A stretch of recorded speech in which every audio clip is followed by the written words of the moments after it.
기후미래 공약 발표를 했고요. 자, 성동에서 했습니다.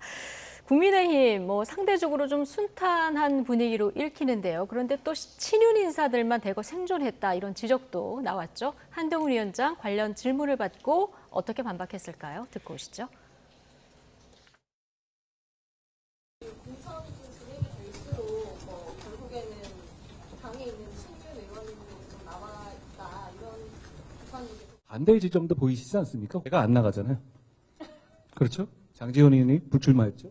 김무성 전 의원께서 불출마 선언했고요. 어떤 계파라든가 어디 출신이라든가 어떤 호에 관한 어떤 방향성이 보이십니까? 저는 안 보이는데요. 왜 안 보이는지 아세요? 그런 방향성이 없기 때문입니다. 어떤 특정한 목적을 가지고 어떤 특정한 집단을 쳐내는 식의 그런 식의 피를 보는 공천? 이재명 대표가 하고 있는 거죠. 그걸 바라시나요? 그게 정상적인 정치입니까? 네. 친윤 불패 지적, 이 기자들 질문을 받고요. 나를 포함해서 장제원 의원, 김무성 의원 다 불출마하지 않았느냐 이렇게 얘기를 했는데 자, 한동훈 위원장 이 불출마 선언을 한 부분이 이게 좀 만능치 특기처럼 좀 활용되는 이런 측면이 있어 보여요.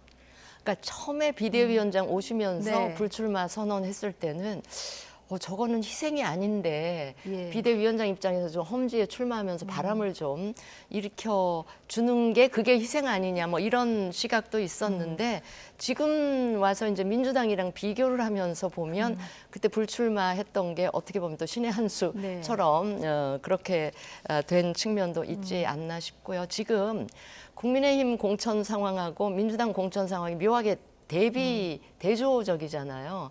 그 민주당은 엄청 시끄럽고 국민의힘은 조용하고 안정되게 이렇게 가고 있는데 시끄럽다 그래서 다 그 실점은 아니고 네. 만약에 시끄러운 게 무엇 때문에 시끄럽냐에 따라서 득점이 될 수도 있고 실점이 될 수도 있고 그다음에 어떻게 했길래 조용하고 안정된 공천이냐에 따라서 득점과 실점이 갈릴 텐데 지금 민주당이 시끄러운 게 만약에 공천 개혁 혁신 공천을 하는 과정에서 나오는 시끄러움이었다면 저는 그건 분명히 득점 요인이 될 텐데 지금은 완전히 개파 공천 때문에 시끄러우니까 이거는 완전히 실점 요인이 되고 있는 거죠. 그런데 이 국민의힘의 조용한 공천은 사실은 시끄러울 수도 있었지만 중진 의원들을 적절히 배치하면서 설득 과정을 거치면서 조용하게 이제 수용하도록 하는 분위기를 이끌어 내고 있고요.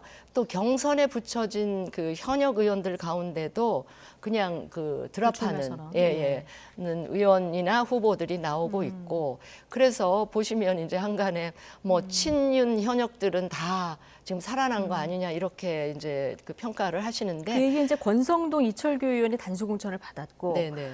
또 이원모 비서관 이제 강남을에서 네네. 재배치를 하는 과정에서 용인갑이면 좀 상대적으로 해볼 굉장히 만한 양시죠. 네. 이런 곳에 우선 추천이 된 상황이고 네. 주진우 비서관은 이미 해운대갑에 해운대, 단수 네네. 공천을 받은 상황이다 보니까 이런 얘기가 좀 나오는 거죠. 그런데 보시면 이제 용산 출신 비서관들 중에 이제 두세 분이 보이잖아요. 네. 두드러지긴 하는데 제가 보면 친윤, 찐윤 현역들은 살아났고 그러니까 친윤 신인들은 거의 몇 사람 빼고는 다 거의 전멸하다시피 한 거기 때문에 친윤들이 마구 늘어난 건 아니고 이제 현역과 신인 사이에 그런 차이가 있었는데 그거는 저는 이런 것 같아요. 네. 지금 국민의힘 현역 의원들 입장에서는 손에 무기가 두 개가 쥐어져 있던 거예요.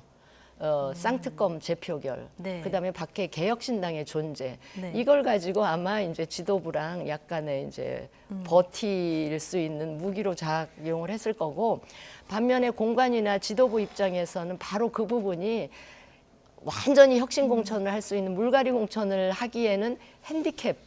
적인 요소로 작용을 했기 때문에 이제 이런 결과가 나오는 것 같은데 어차피요 선거는 제로섬 게임이에요. 그래서 한쪽이 문제가 많고 하면 다른 한쪽은 오히려 이렇게 반사이익을 볼 수도 있는 상황이기 때문에 지금 국민의힘 공천을 두고 물갈이 비율이 떨어졌다, 너무 조용하고 이런 거 아니냐라고 한들 절대 평가를 하는 건 아니거든요. 상대 평가를 하기 때문에 국민의힘이 처음에 절박했던 그 심정에서는 다소 여유를 찾고 근데 너무 긴장이 느슨해지면 안 되겠지만 네. 조금 여유 한숨 돌린 듯한 분위기는 읽힙니다. 예. 근데 국민의힘의 이 조용한 공천은 장점도 있고 단점도 있어요. 명확합니다. 그러니까 장점은 뭐 민주당에 비해서 상대적으로 내분이 없다 보니까 일사불란하게 지금 선거 운동이 진행되고 있어요. 특히나 뭐 TK하고 그 강남 공천 같은 경우에는 쌍특검 표결 재의결하는 29일 이후에 한다는 거 아닙니까? 이제 그만큼 뭐 국민의힘이 일사불란할 수 있는 힘이다, 장점이다 이런 데인데 문제는 시간이 지나면서 저는 단점도 나타날 수밖에 없다. 네. 그 단점이 뭐냐면 국민의힘이 왜 비대위가 만들어졌냐? 지난 가을에 강서구청장 재보궐선거 패배했죠. 이유는 용산에 쓴소리를 하는 사람이 없다라는 거였어요. 근데 지금 분란이 없다고 그랬는데 국민의힘에 개파가 있습니까? 없습니다. 다 윤석열 대통령의 쓴소리한 사람 단 한 명도 남아있질 않아요. 단일 개파입니다. 그러니까 쓴소리를 할 수 있는 사람이 단 한 명도 없다. 이거는 결국은 지금 민주당의 공천 내용이 어느 정도 좀 사그러들고 나면 총선 본선에 가면 이 부분은 결국은 쟁점이 될 수밖에 없다. 그때 가서는 지금의 장점이 저는 약점으로 나타날 수 있기 때문에 아마 국민의힘 지도부도 이 부분은 염두에 둘 거예요. 그래서 29일 재의결 끝나고 나면 TK나 강남 공천에 좀 뭔가 변화를 보여줄 그런 준비들을 하고 있을 거라고 봅니다. 네. 제가 그러니까요. 드릴 말씀을 네. 대신하셨나요? 알겠습니다.